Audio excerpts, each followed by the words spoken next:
में हमें पीछे हमारी पिछली वीडियो में प्रश्न नंबर 15 किशन दा के चरित्र की कौन सी विशेषताएं हैं, इसमें शेष प्रश्नों का पार्ट 2 हमने बनाया है। किशन दा के चरित्र की निम्नलिखित विशेषताएं हैं। नंबर 1, सरल हृदय वाले व्यक्ति। किशन दा एक सरल हृदय वाले व्यक्ति थे। वे कुमाऊं से आकर दिल्ली में नौकरी करते थे तथा अपनी नौकरी के दौरान उन्होंने कई युवाओं को अपने यहाँ शरण देकर उन्हें नौकरी दिलवाने में उनकी सहायता की थी। थोड़ा नीचे लेके आइएगा, उसको नीचे लेके आए आप। सरल हृदय वाले व्यक्ति, दोबारा देखेंगे हम। किशन दा एक सरल हृदय व्यक्ति थे। वे कुमाऊं से आकर दिल्ली में नौकरी करते थे तथा अपनी नौकरी के दौरान उन्होंने कई युवाओं को अपने यहाँ शरण देकर उन्हें नौकरी दिलवाने में सहायता की। यशोधर बाबू को भी नौकरी उन्हीं की कृपा से मिल सकी। दूसरा पॉइंट है संस्कारवान।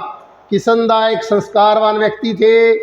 यही कारण है कि किशन दा के व्यक्तित्व की छाप यशोधर बाबू के व्यक्तित्व पर देखने को मिलती है।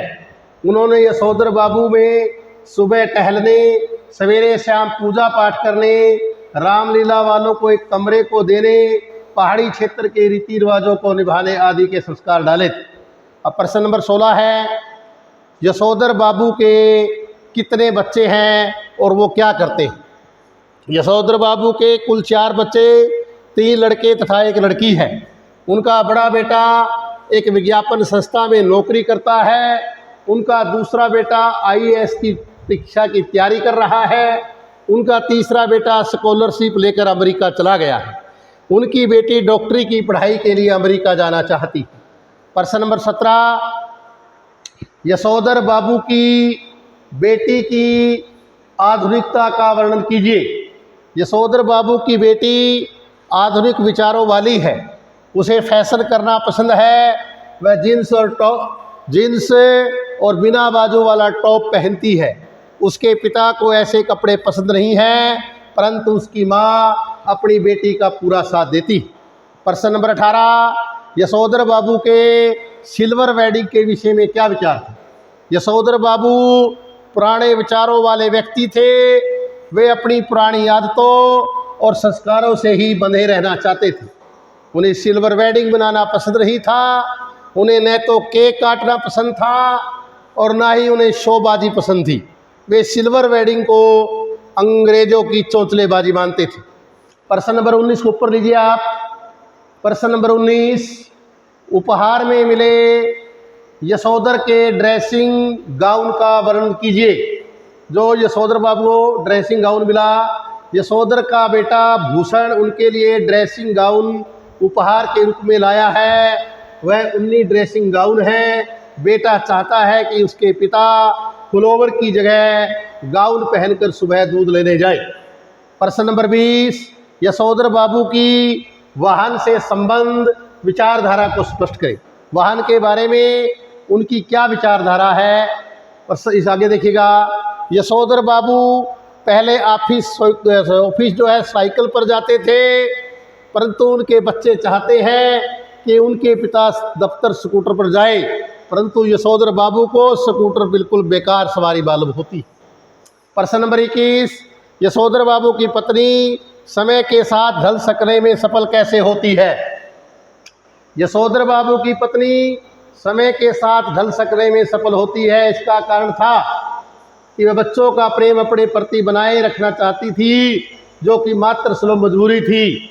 दूसरे, वह यशोधर बाबू से जवानी के दिनों में संयुक्त परिवार में स्वयं को अत्यधिक दबाए रखने का बदला भी लेना चाहती है। वह अपने सफ़ेद बालों में खिजाब लगाती है, होठों पर लाली है, ऊंची एड़ी की सैंडल पहनती है। इस प्रकार वह समय के अनुसार ढल जाती। प्रश्न नंबर 22 को ऊपर लीजिए।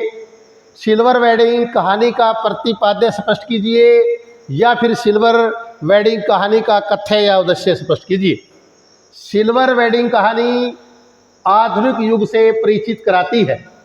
इस कहानी के माध्यम से लेखक ने ये दिखाने का प्रयास किया है कि आज की युवा पीढ़ी पुरानी पीढ़ी से दूर जा रही है। उनकी सोच और विचारों में काफ़ी बदलाव आ गया है। पुरानी पीढ़ी के लोग हंसी के पात्र बन रहे हैं, वे अपने आप को अकेला महसूस करने लगे हैं। लेखक ने यह भी संदेश देने का प्रयास किया है कि नई पीढ़ी के लोगों को पुरानी पीढ़ी के लोगों का सम्मान करना चाहिए। प्रश्न नंबर 23, यशोधर बाबू अपने बच्चों की तरक्की पर ज़्यादा खुश क्यों नहीं थे? यशोधर बाबू इसलिए खुश नहीं थे क्योंकि उनके बच्चे आधुनिक रहन सहन में लगे थे। पैसा होने पर वे सभी जीवन मूल्य भुला चुके थे। वे सदा अपने गरीब रिश्तेदारों की उपेक्षा करते थे, यहाँ तक कि अपने पिताजी को भी अपमानित करने में उन्हें कोई शर्म नहीं थी। प्रश्न नंबर 24, यशोधर बाबू की पत्नी अपने पति से प्रतिकूल व्यवहार क्यों करती थी? यशोधर बाबू की पत्नी को संयुक्त परिवार में रहना पड़ा, इस कारण वह जीवन का आनंद नहीं ले सकी। वह संयुक्त परिवार में अत्यधिक दबाए रखने का भी बदला लेना चाहती है, इसलिए वह अपने पति के पुराने विचारों का विरोध करती है। प्रश्न नंबर 25, समय के साथ ढल सकने में यशोधर बाबू असफल कैसे रहते हैं? देखिएगा प्रश्न नंबर 25 का उत्तर, समय के साथ ढल सकने में यशोधर बाबू इसलिए असफल रहते हैं कि एक तो वे पुरानी विचारधारा के पुजारी हैं, दूसरी ओर वे किशनदा को अपना आदर्श मानते हैं। यशोधर बाबू ये भूल गए कि अब ज़माना बदल गया है। बदले हुए समय और उसकी मांग को स्वीकार न कर पाने के कारण यशोधर बाबू समय के साथ ढलने में असफल रहे। प्रश्न नंबर 26, यशोधर बाबू की पत्नी को अपने पति से क्या शिकायत? यशोधर बाबू की पत्नी को अपने पति से हमेशा ये शिकायत रहती थी कि संयुक्त परिवार में उसके पति ने कभी भी उसका पक्ष नहीं लिया।